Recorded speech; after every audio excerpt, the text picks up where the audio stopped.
최고점을 찍고 나서 추가적인 상승이 남아있다는 건 확실한 상승이니까 여기에서는 이런 경우가 사실 자주 발생하는 건 아니에요. 그런데 이런 경우면은 사실은 내가 활용하기에 따라서 다르지만 여기에 레버리지를 좀 활용을 한다면 이 단 한 구간만으로도 인생을 바꾸기에는 충분합니다. 어떤 느낌인지 아시겠죠? 안녕하십니까 부자 구독자 형님 누님들, 반갑습니다. 재미있는 꼬리니 교실에 오신 여러분을 환영합니다.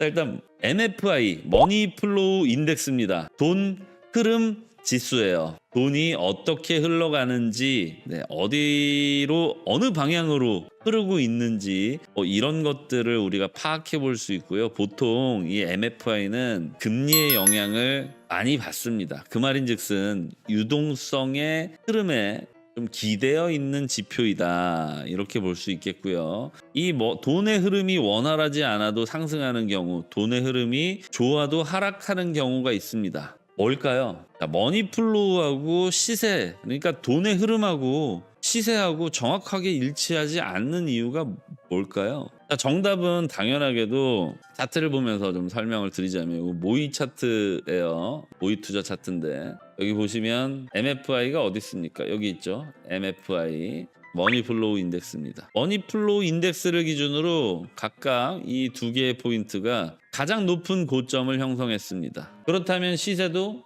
이 시점에 가장 높았을까요? 쭉 올려보시면 뭐야? 아직 상승분의 반도 안 왔네? 이런 상황에서 왜 이런 현상이 발생될까요? 그 반대의 경우도 마찬가지입니다. 그죠? 이미 여기가 최저점, 여기 보시면 머니플로우 인덱스 상으로 여기가 최저점이에요.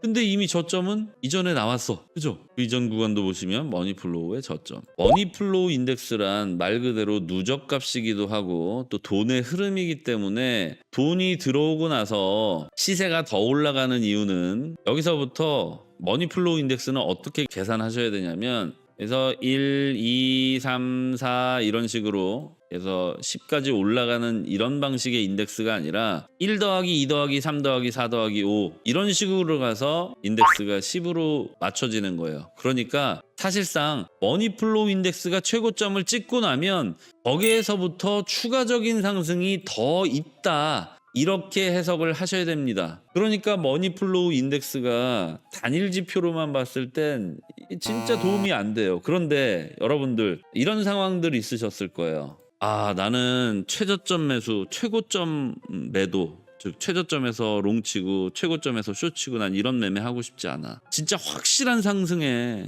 확실하게 승부 볼 수 있는 방법은 없을까? 이런 거죠. 제가 드린 말씀에 힌트가 있었습니다. 머니플로우 인덱스가 고점을 이미 이렇게 찍어놨어요. 그렇다면 여기에서부터는 확실한 상승이란 얘기 아닙니까? 그죠? 왜? 여기에서부터 1, 2, 3, 4, 5까지 이미 누적이 되었기 때문에 그러면 확실한 상승이 뒤에 남아있다는 겁니다. 여러분 머니플로우 인덱스 활용하실 때 이런 식으로 활용을 하셔야 돼요. 무슨 얘기냐? 상승할 때 누적값이기 때문에 추가적인 상승을 예견하기에 아주 좋다. 조금 더 디테일하게 말씀드리면 추가적이고 확실한 상승을 예측하기에 머니플로우 인덱스만큼 좋은 지표가 없다라는 겁니다. 자, 그렇다면 여러분들께서는 지금 알트들 잡기 좀 애매한 경우가 있을 때 제일 먼저 확인하셔야 될 게 뭐겠어요? 바로 머니플로우 인덱스입니다. 머니플로우 인덱스가 이미 고점을 찍고 꺾였더라고 하더라도 여기가 10이라고 치자고요. 10을 두 번 찍었어. 그럼 10 플러스 10 누적이죠?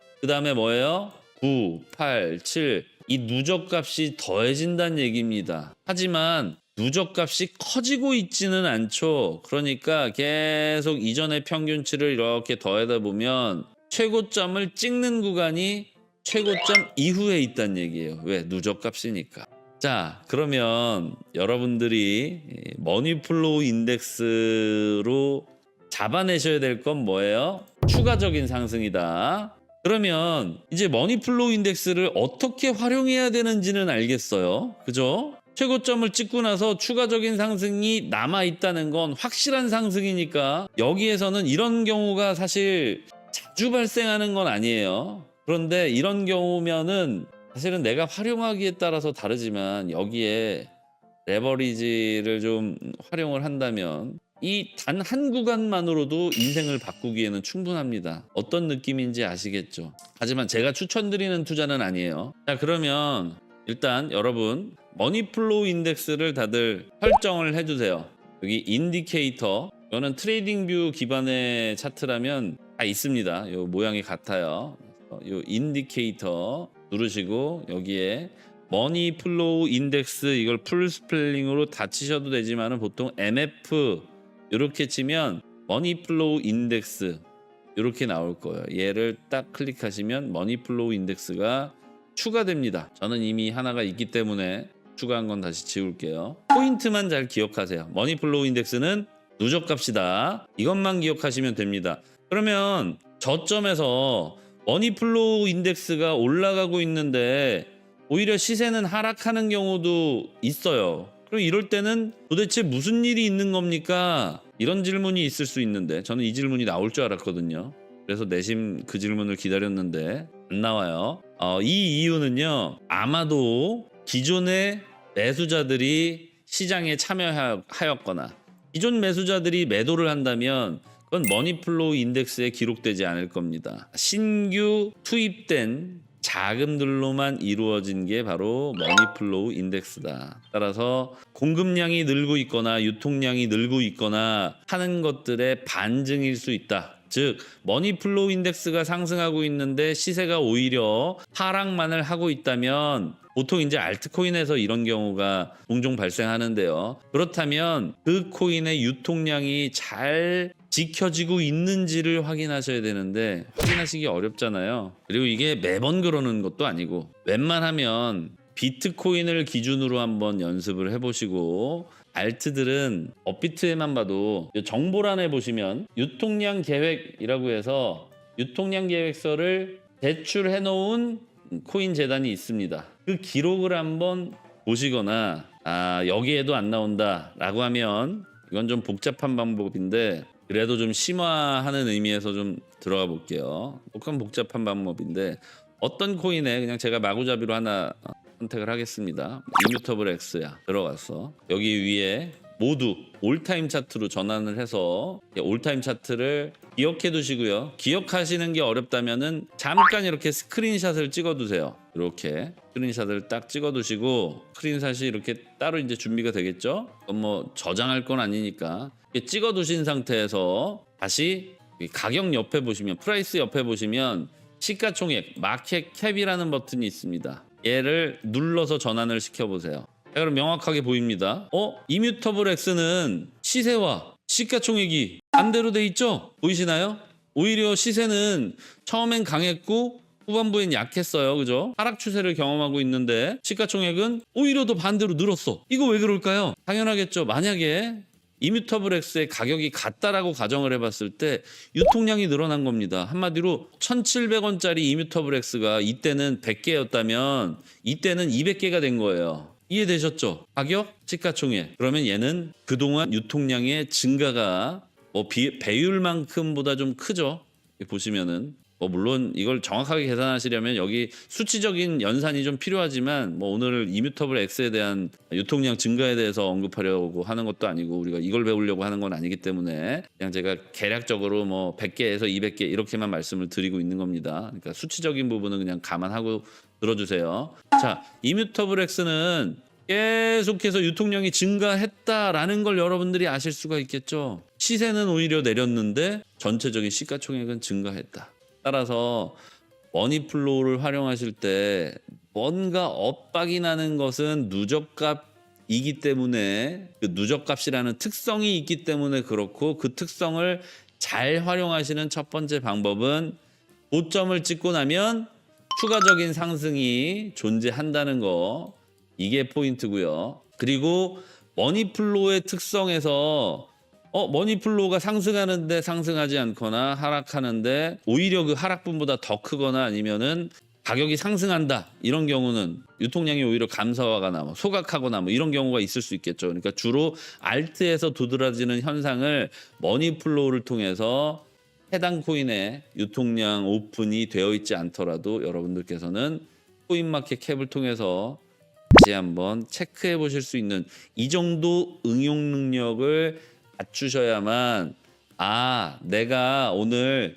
머니플로우를 배웠고 머니플로우를 내 투자에 어떻게 활용해야 되는지 또 이걸 응용하면 어떤 것들을 추가적으로 알 수 있는지를 배우신 겁니다. 자, 이 전형가는 고가, 정가, 종가 여기 설명하다가 넘어갔죠. 네. 나누기 3을 하면 이걸 전형가 또는 기준가 이렇게 표현합니다.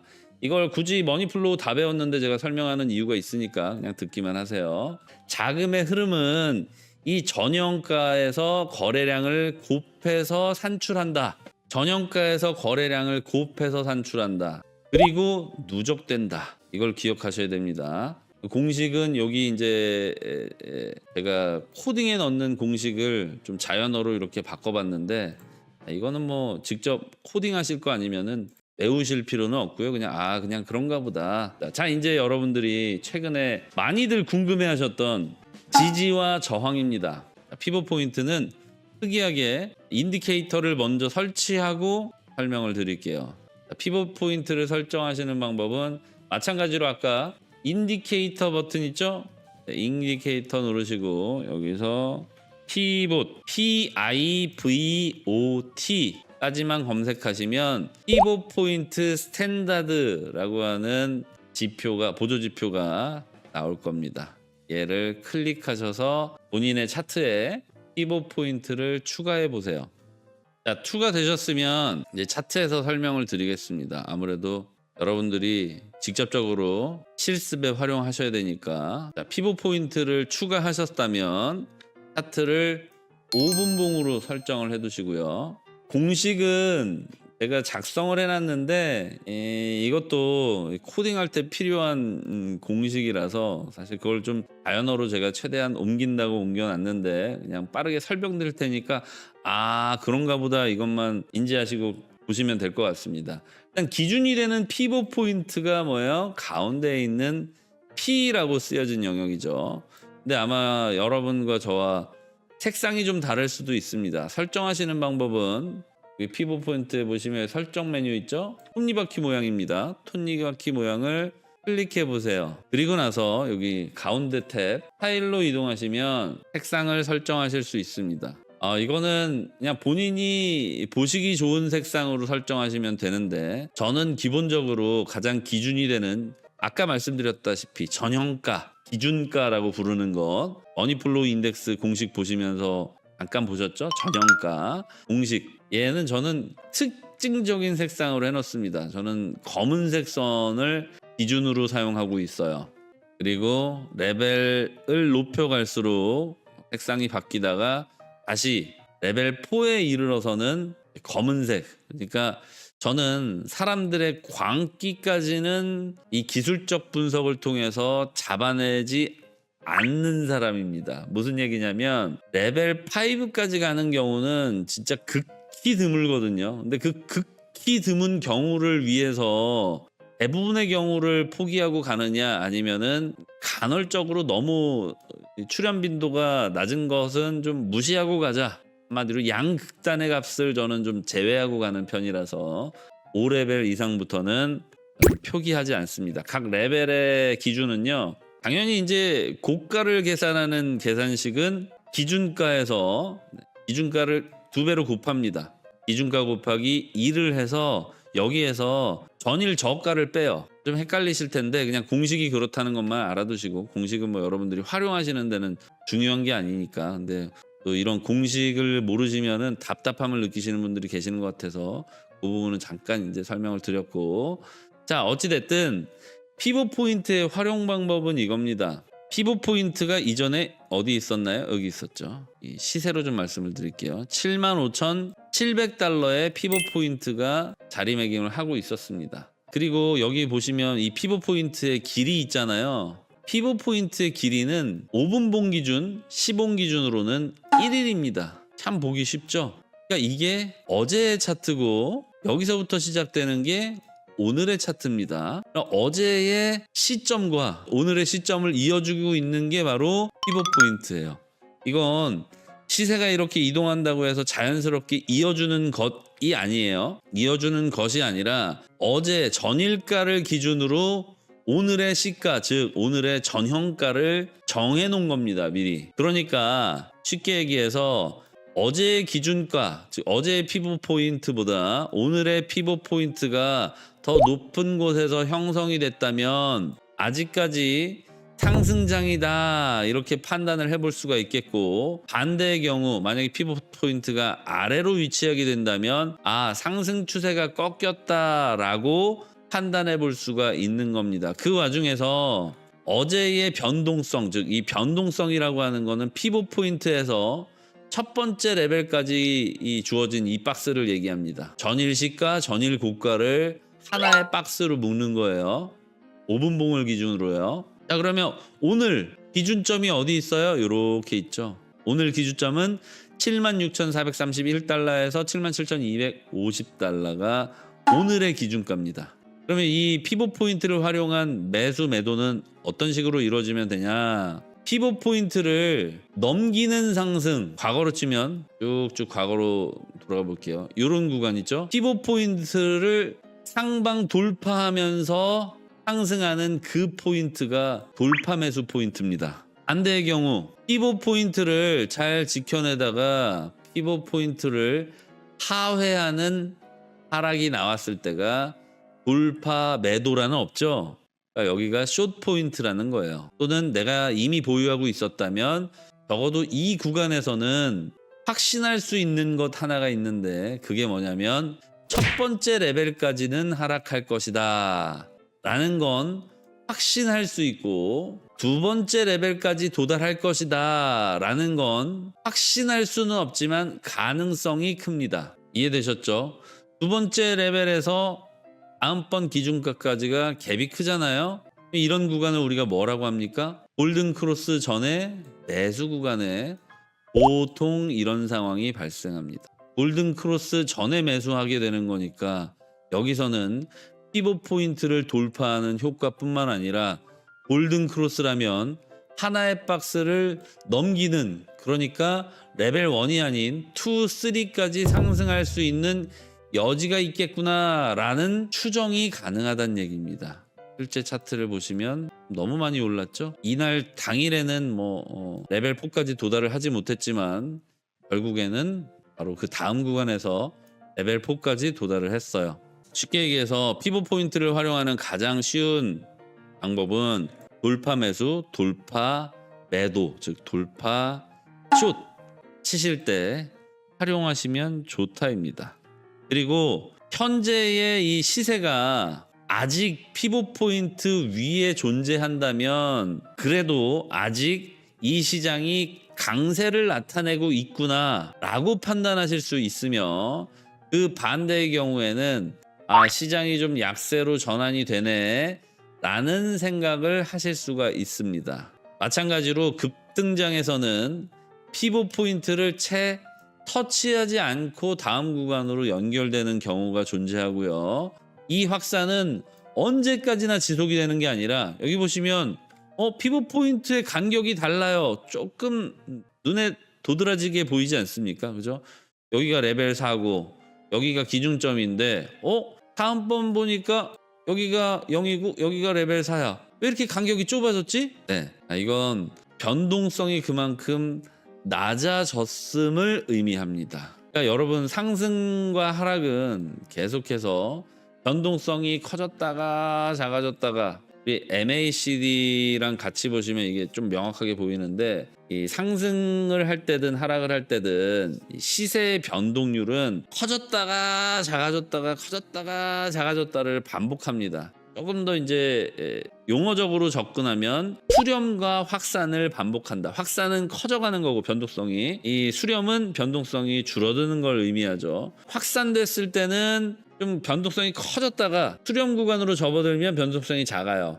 그러면 자, 여기서 첫 번째 매수하기에 수렴 구간이 적당합니까? 확산 구간이 적당합니까? 매수할 때는 수렴 구간이 적당하겠죠. 보통 확산 구간은 돌파 매수를 제외하고 확산 구간은 상승형 확산도 있지만 하락형 확산도 있잖아요. 지금 우리가 매수를 하려고 한다면 보통 하락형 확산 구간에서 기다리고 있을 거고, 하락형 확산이 끝나지 않았는데 너무 일찍 매수를 시작한다면 너무 정말 내가 사고 나서도 조금 추가적인 하락이 더 보여질 수 있는 이런 상황이 나올 수가 있는데요. 하락형 확산이 끝날 때쯤 되면 이 구간이 수렴 구간으로 바뀝니다. 이렇게 시세 변동이 커지는 게 아니라 수렴 구간으로 바뀌고 나서 거기에서 매수를 하시면 이 다음 확산 구간으로 다시 전이가 될 때 여기에서 시세 변동이 상방으로 커질 확률이 굉장히 높다. 그걸 여러분들 여태까지는 볼린저 밴드나 뭐 MACD나 기타 등등 그냥 쩔코 동생이 여기 수렴 구간이잖아요, 확산 구간이잖아요, 이렇게 드리는 말씀을 듣고 인지하셨다면 이제는 피봇 포인트를 활용해서 피봇 포인트의 유격이 좁아져 있으면 여기가 수렴 구간이구나, 그리고 어제의 피봇 포인트보다 오늘의 피봇 포인트가 높아서 아직 시세가 오늘의 피봇 포인트보다 위에 있는 경우에는 아직도 강세장임을 의미하는구나. 그런데 이 피봇 포인트가 이제 확산 구간으로 접어들면 그때는 시세 변동성이 커지면서 다시 한번 상승을 하겠구나는 사실 이평선이나 기타 등등 참고해야 될 것들이 있지만 여러분들이 활용하실 때는 그런 방식으로 활용하시면 된다는 얘기입니다. 이 구간에서 가장 정점을 찍었던 구간이 바로 여기예요. 그죠? 확산 구간. 확산이 이렇게까지 커지면 여기 레벨 4가 보이지도 않아. 차트 안에. 그죠? 이 정도까지 벌어지면 여기서도 마찬가지. 수렴 구간이죠? 유격이 좁잖아. 여기 이렇게까지 좁아진 상황에서는 시세 변동성이 앞으로 커질 거고, 이 시세 변동이 커진 뒤에는 오히려 변동성이 줄어들 거다. 자, 이 하나의 사이클에서 저점이 지속적으로 높아져 가고 있다면 우리는 그걸 상승장이라고 부르고, 피봇 포인트를 기준으로 한다면 오늘 현재 시가가 피봇 포인트 위에 위치하고 있다면 오늘은 강세장이구나 라고 생각을 하시면 됩니다. 자, 그러면 이제 이 정도 배우셨으면 피봇 포인트가 뭐고 대충 어떻게 활용하는가 정도는 알게 되셨을 거예요. 근데 이제 차트상 아무리 봐도 피봇 포인트를 넘기는, 그러니까 피봇 포인트에서 박스를 넘기는 게 어디까지 올라가게 될 줄은 모르겠잖아. 그죠? 자, 여러분은 기준은 일단 피봇 포인트를 기준으로만 말씀을 드리면 당일의 변동성은 대개의 경우 레벨 1 이내에서 형성이 됩니다. 그러니까 쉽게 얘기해서 이렇게 피봇 포인트 전체가 줄어들었는데 여기 레벨 4까지 하면은 바운더리가 이렇게 넓어지니까, 스펙트럼이 넓어지니까 수렴 구간이라고 하더라도 이렇게는 왔다 갔다 할 수 있는 거 아닙니까? 피봇 포인트를 기준으로 하면 이렇게 반문을 하실 수가 있는데 그게 아니란 얘기죠. 그럴 가능성이 전혀 없다라는 것보다는 이렇게 해석하시면 될 것 같아요. 일반적인 경우 당일의 시세는 피봇 포인트를 기준으로 레벨 1 이내에서 마무리가 됩니다. 그러니까 이거 이제 좀 쉽게 활용하시려면 이렇게 생각하시면 돼요. 레벨 1까지는 상승장에서 레벨 1까지는 확실한 상승이고, 레벨 2 이상은 무언가 호재가 있든 아니면 뉴스에서 뭐가 나왔든 이런 식의 추가적인 상승이 가능한 상황이어야 하는데, 보통은 진짜 방금 말씀드린 대로 호재가 있거나 아니면 예수금이 외부로부터 내부로 들어오고 있는 상황. 예수금 어떻게 봐요? 물론 예수금 차트를 따로 보셔도 되지만 오늘 배운 거 있잖아. MFI 끝났어. 자, 여러분 MFI를 배워서, 머니플로우 인덱스를 배워서 추가적인, 그러니까 확실하지만 추가적인 상승, 추가적인 확실한 상승에 대해서 오늘 배우셨죠. 자, 그런데 여기까지만 말씀드려도 감 잡으신 분들 계실 텐데, 방금 우리가 피봇 포인트를 배우면서 그러면 돈이 들어오는지 안 들어오는지는 우리가 어떻게 합니까? 라는 의문을 가졌을 때 나온 게 뭡니까? 돈의 흐름이잖아요. 쉽게 얘기해서 추가적으로 상승할 수 있는지 없는지를 알려주는 게 바로 머니플로우입니다. 그러니까 머니플로우하고 피벗 포인트하고 서로 뗄래야 뗄 수 없는 관계성이 있죠. 이런 유기적인 연결관계가 있는 거야. 얘만 봐서는 뭔가 이게 부족한 것 같은데 그걸 얘가 갖고 있어. 근데 또 얘만 봐서는 이 부분 한 부분이 부족한 것 같은데 그걸 얘가 갖고 있어. 그러니까 여러분 피벗 포인트하고 머니플로우하고는 궁합이 정말 잘 맞는 약간 보쌈과 새우젓 같은 느낌. 아무튼 여러분 정리하겠습니다. 첫 번째 머니플로우 특징 누적값이라는 거. 자금의 흐름이 머니플로우와 또 시세와 뭔가 갭이 좀 발생했을 땐 이때는 유통량이 변화되었음을 여러분들이 직접 감지해내실 수 있다는 거.